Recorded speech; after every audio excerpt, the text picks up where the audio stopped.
Hey, get a look at this. Yeah, get a look at this. Come on. Oh, it just flashed red and then it's green. What? Ah, signal. It's a signal. What a twist. Welcome, the Gamer Man's Lounge. Awaken to play. Okay, so hopefully things are going well for you guys. As for me, welcome to the Gamer Man's Lounge. I am Lord Gamer Man of this beloved Gamer Man's Lounge, and here I have a modern game view. Now, previously I did a video game classics on Postal 2. However, after the release of Postal 2, Postal 3 was outsourced to another developer. That other developer did a terrible job with Postal 3. The true developer of Postal series, Running with Scissors, was not happy and was ticked off. And, they were like, what the hell have you done? And I don't blame them. So what happened here was they moved on back to working on Postal 2 by creating an expansion that would release in today's day and age. It would be titled Postal 2 Paradise Lost. Let's check it out. Postal 2 Paradise Lost is an expansion pack to Postal 2, which we had review in Video Game Classics. However, this expansion pack, released in modern day, had a goal in mind: to be better than Postal 3, because reasons. And they did achieve that wish. So the Postal dude, after the events of Apocalypse Weekend, ends up into a car wreck, and of course, his dog Champ runs off on him. However, the Postal dude ends up in a coma for quite a long time. And of course, wakes up. However, he now ends up going back to Paradise, Arizona to find his lost dog Champ, only to then realize that he would have to go into where the story of Postal 2 began in order to basically get his dog back. But, however, there seems to be a caveat going about it.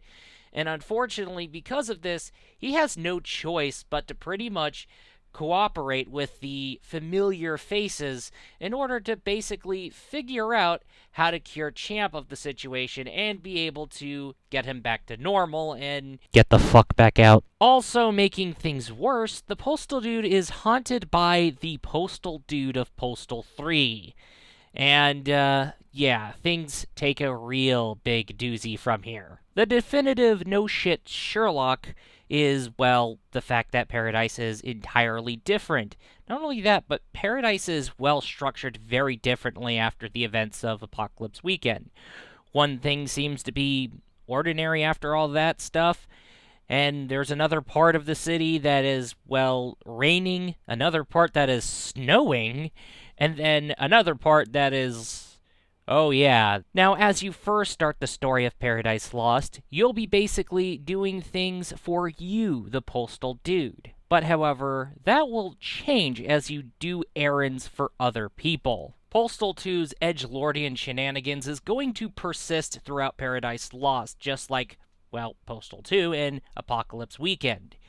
As a matter of fact, there's going to be jokes that are not going to be everybody's cup of tea, and there's going to be some jokes that'll make people uncomfortable, but with that totally said, viewer discretion advice or player discretion advice, with that totally said.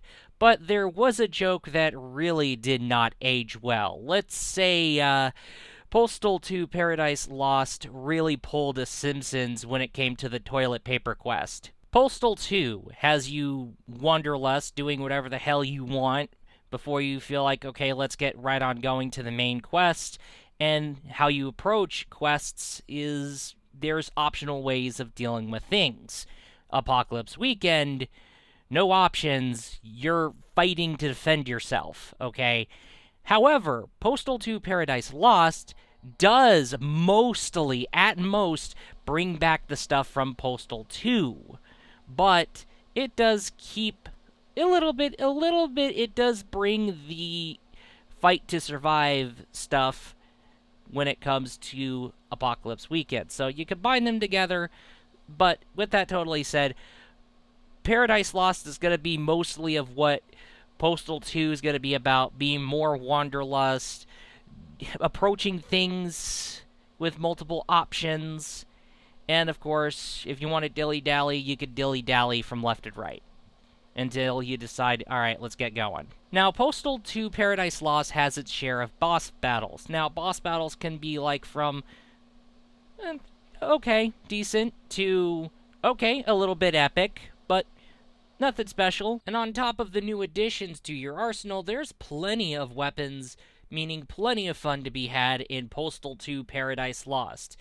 And at the end of the day, the gameplay is, well, the fun goes on. And like I said, you want to dilly-dally?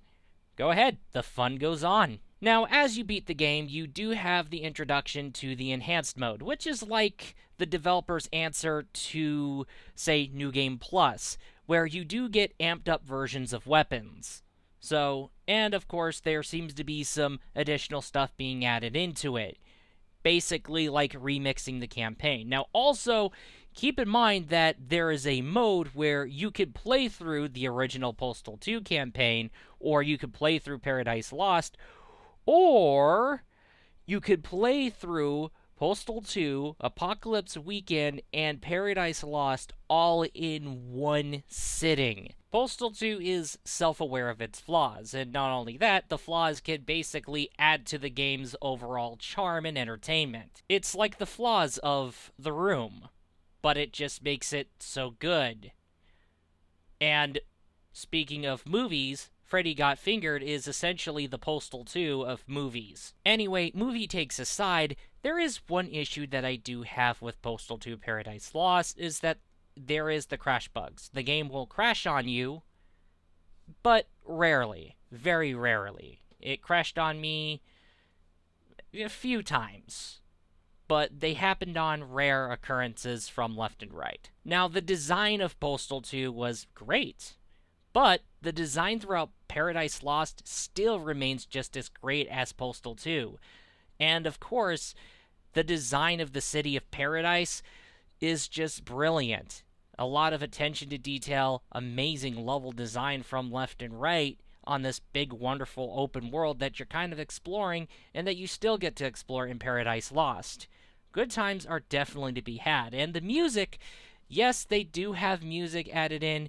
There is catchy rock tunes. And the edgelordian comedy for an edgelordian comedy game, still great. You get tons of chuckles. Postal 2 Paradise Lost had a goal in mind, to become better than Postal 3, and of course, they achieved that goal really well. Whether you want to dilly-dally and go on a killing spree, you want to handle things pacifist, or shall we say you want to go ahead and rob that toilet paper store because it decided to jack the price up on you, then say, hey, you're going to be having a really, really hell of a time when it comes to Paradise Lost, and playing the game through Enhanced Game Mode is just one hell of a treat, with tons of bonus stuff to keep an eye out on.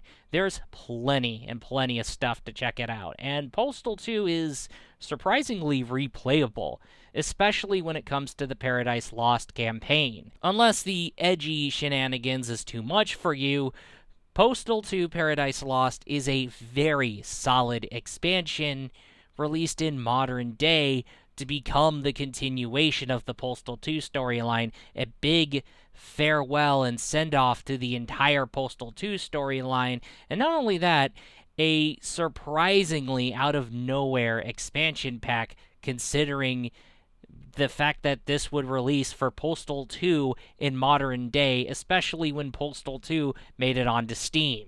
Postal 2 Paradise Lost is a worthy addition to your library to essentially complete the entire Postal 2 experience. Okay, so moral of the story, which led to the creation of Postal 2 Paradise Lost. Now, outsourcing games to other devs is a very risky thing, and you have to be careful when you go about doing that, okay? And that's the thing.